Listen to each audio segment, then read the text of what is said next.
haven't cured my cast iron skillet in over 5 days. Last time I did it was last week, Friday. Here is Red Creek. Currently I'm in Red Creek, a subdivision that got consumed by the twin tongue of Santa Elena. So at Red Creek, pulling up at Annie's laundromat. She also has a kitchen as well. So I haven't done anything in like 5 days, so I'm getting ready to jump back on it again and see how I can cure my cast iron skillet.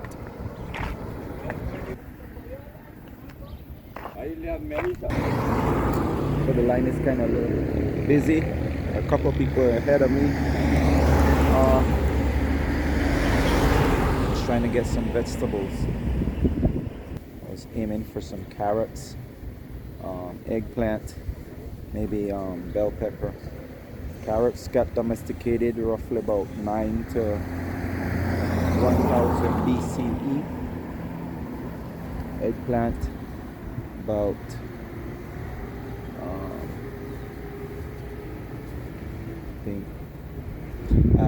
carrots is Iran and Afghanistan as well. They're the ones that domesticated the carrots for us.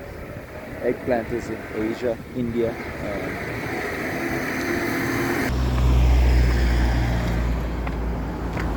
Okay.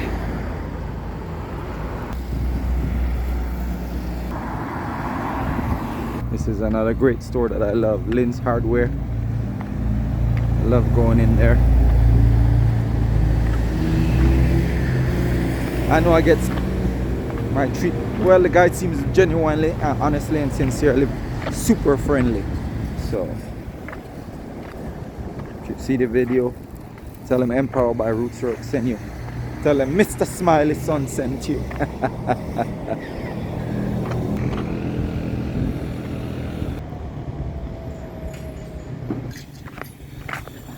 There, get us prepping.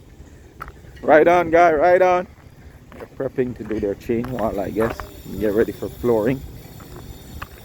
So back to eggplant. They didn't have any, so I was trying to find something yummy to make, and that would hold up to like frying and stuff, because I wanted to fry, but they only have a limited amount of vegetable. They had like carrots, they had okra, eggs, bell pepper, and I think maybe one other little item, but the market there was tiny, so I had to bypass on the veggies for today and find something else. But got me some of that to help out in the pot. Doing swine, because I got some pork fat that I can melt down, heat up and melt down at a slow pace and try to cure my cast iron pot, because we've been going at it for the last 3-4 years. And cast iron and my wok have been beating my butt, and the temperature, the climate, the condition here in Central America, primarily Belize, it's not an easy thing to maintain and manage. See, like within 5 days I just haven't used it, and that's what happened. It gets unused for a couple weeks because I get busy, I get pulled in different directions, and I can't tend to it. Just recently I was over here and they told me the name of this street and I forgot it. So I'm currently in Red Creek. Like a few years back, let's say 30 years back, this was separated, totally disconnected from Santa Elena. Now it's engulfed by Santa Elena. You got this stuff for wee chicken on the road as well.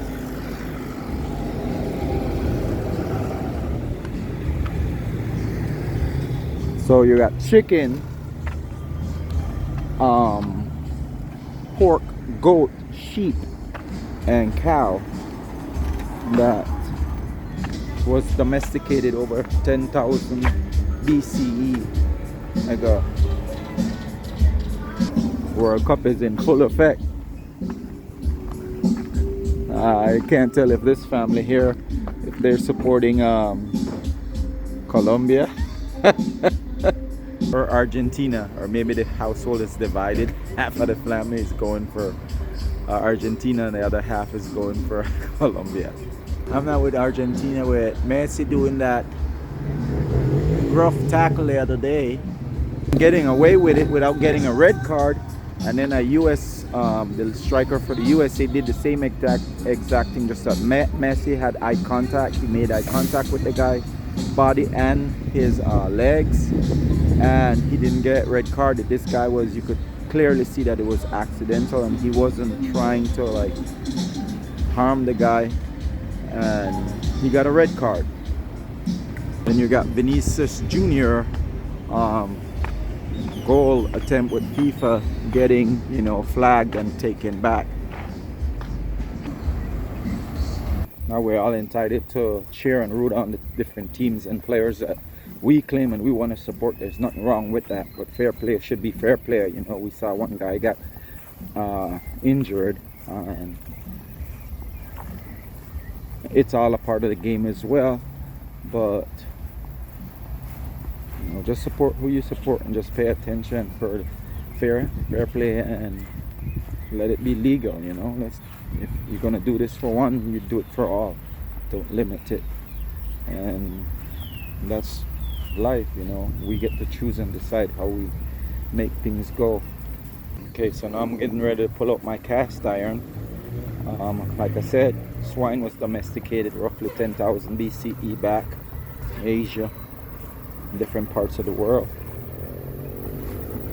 Lard has been coming up or popping up as something pretty popular to use to cure pots and pans. So if you guys know of any other thing else that you can try and use that can help with the preservation and giving it that non-stick service, highlight it in the comments. I know that you can use avocado oil and grapeseed oil, because they burn at like I think 550 degrees, or they can handle intense amounts of heat before burning. So if you know anything that's hotter than that, put it in the comment and I'll see if I can score it and use it.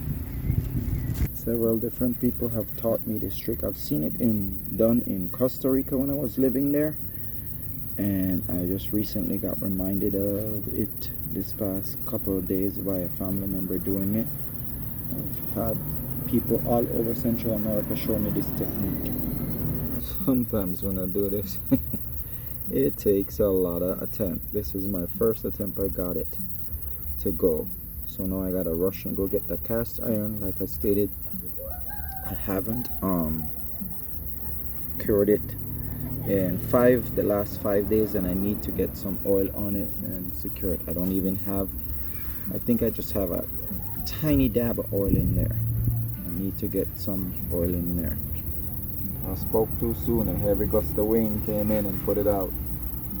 It's my third attempt there. Let's see if I can get it going on my third attempt. I'm stoking this bad boy, hoping I can keep it lit after my third attempt. For plants that are struggling, rice water, after you wash your rice, you can dump that on the roots. That will help them grow. Roots in the bottom part of the soil. Getting over here, coming here to try to support a couple large stumps. They told me when you put the large stumps, you put a couple large ones and you create a little channel with them, one on the left and one on the right. We get a good fire going, but that's for later, because right now I just want to melt down the fat, and I don't want to put too much heat on it because I don't want to ruin the oil, because I want to save some for the future. So I'm gonna grab this one and add to it. These right here I'm gonna add. Got all the moisture out. Let's be honest, let's be real. Traditional or old historic, like outdated way of cooking and preserving and making food and preserving food was far superior than what we're doing today. Just saying. So if you're a consumer, you're gonna be purchasing something for your consumption, for your satisfaction. Please invest and make sure it's something healthy that's going to help you in the long run and not harm you. They say eat healthy, take care of yourself, because if you don't, you will have to spend ample time going to the doctor and trying to stay on Mother Earth. Don't be spraying poison all over the place, because that poison is going to infect your food which you eat, and in return that attach itself to your DNA, to your blood strands, all the important organisms and different little functions inside of your body that is required for you to be here, have a negative impact. You pass that on to the next generation.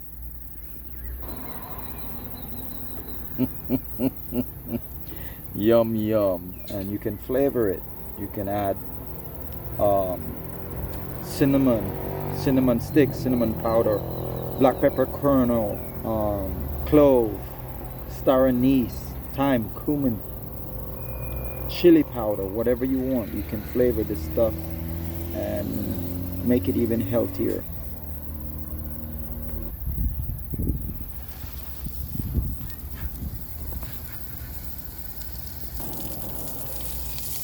I think I got it at a nice temperature.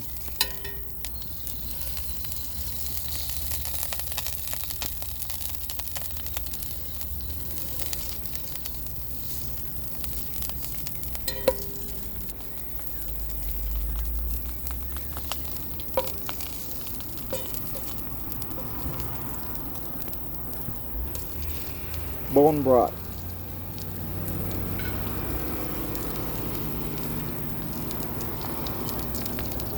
And you can even get a little adventurous with it as well. What I do when I have this oil here, I take a little bit and I add my olive oil to it. I mix some with olive oil, I mix some with coconut oil, and I mix some with olive oil, coconut oil, and this. There's little things that you can try. And I use those for like cooking my beans or my rice, my pasta and stuff like that. But this oil, when it comes to like frying and stuff like that, I don't really put coconut oil and olive oil in there. This is my attempt at making some fat, some oil that I can use to cure my pan with. Now that's one thing I know how to do, is regulate the temperature, the heat, the flame, and the wood and the fire. I've been doing this since I was a kid. You can even add fresh garlic to the oil, and you let it sit in there. You don't take it out. You just let it sit in there. You can add salt, but don't put too much salt, just a little bit. Or if your hand get too heavy with the salt, then you just don't add salt when you're cooking. And it's definitely bringing back some sweet memories of the great Thomas Banner. He used to take certain parts of the chicken and make a thing called chicharron for his grandkids. I saw it a couple times. I saw him making it a few times.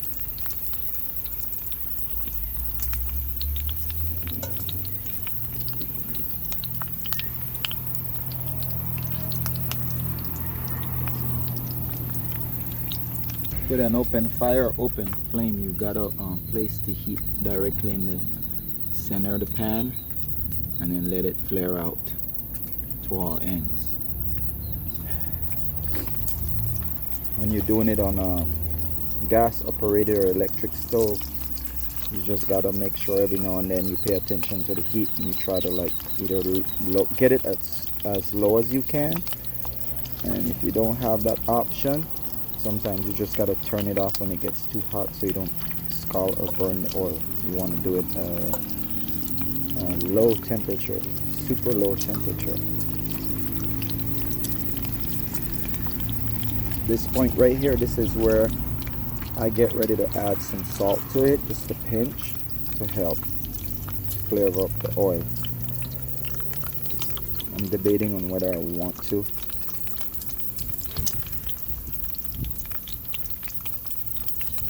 Add some of that because I've never done it on an outdoor flame like this before. This is my first time, so I don't think it's ready yet. Try to render down some more fat before I add it.